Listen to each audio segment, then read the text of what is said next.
नमस्कार दोस्तों, स्वागत है आपका हमारी इस नई वीडियो में, जिसमें हम भगवान शिव की तीसरी आंख के रहस्य के बारे में जानेंगे।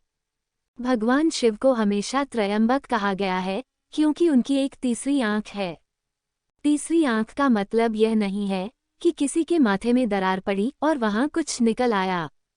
इसका मतलब सिर्फ यह है कि बोध या अनुभव का एक दूसरा आयाम खुल गया है।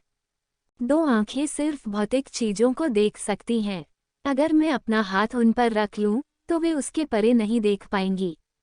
उनकी सीमा यही है। अगर तीसरी आंख खुल जाती है, तो इसका मतलब है कि बोध का एक दूसरा आयाम खुल जाता है, जो कि भीतर की ओर देख सकता है। इस बोध से आप जीवन को बिल्कुल अलग ढंग से देख सकते हैं। इसके बाद दुनिया में जितनी चीजों का अनुभव किया जा सकता है, उनका अनुभव हो सकता है। आपके बोध के विकास के लिए सबसे अहम चीज यह है कि आपकी ऊर्जा को विकसित होना होगा और अपना स्तर ऊंचा करना होगा।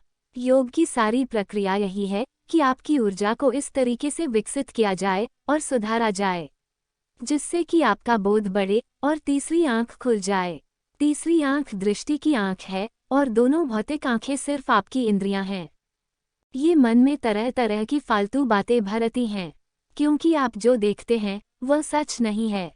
आप इस या उस व्यक्ति को देखकर उसके बारे में कुछ अंदाजा लगाते हैं, मगर आप उसके अंदर शिव को नहीं देख पाते। आप चीजों को इस तरह देखते हैं जो आपके जीवित रहने के लिए जरूरी हैं। कोई दूसरा प्राणी उसे दूसरे तरीके से देखता है, जो जीवित रहने के लिए जरूरी है। इसलिए हम इस दुनिया को माया कहते हैं। माया का मतलब है कि यह एक तरह का धोखा है। इसका मतलब यह नहीं है कि अस्तित्व एक कल्पना है। बस आप उसे जिस तरीके से देख रहे हैं, उस तरह उसका अनुभव कर रहे हैं, वह सच नहीं है। इसलिए एक और आंख को खोलना जरूरी है, जो ज्यादा गहराई में देख सके। तीसरी आंख का मतलब है कि आपका बोध जीवन के द्वैत से परे चला गया है। तब आप जीवन को सिर्फ उस रूप में नहीं देखते जो आपके जीवित रहने के लिए जरूरी है, बल्कि आप जीवन को उस तरह देख पाते हैं जैसा वह वाकई है।